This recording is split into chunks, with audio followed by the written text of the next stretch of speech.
Deseti međunarodni sajam virtuelnih preduzeća se i ove godine realizuje u Pirotu, u hali Kej u periodu od 8. do 10. maja.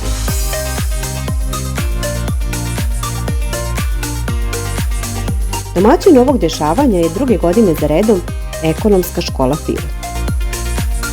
Pozivamo vas da u četvrtak, 9. maja, u periodu od 12 do 17 časova posetite naš sajam i učestvujete u sajamskom poslovanju.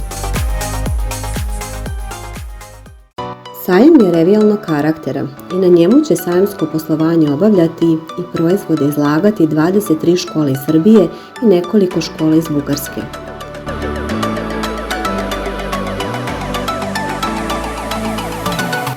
Sajamsko poslovanje osmišljeno je tako da svaki učesnik, odnosno učenik, prilikom dolaska na sajam, na infopultu sajma ili štandu Centralne virtualne banke dobije jednu platnu karticu.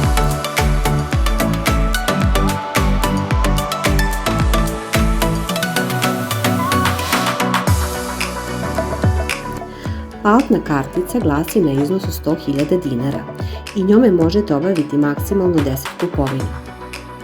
Zaposleni na šalteru Centralne virtualne banke ili info štandu upisat će vaše ime na kartici i dodeliti vam redni broj.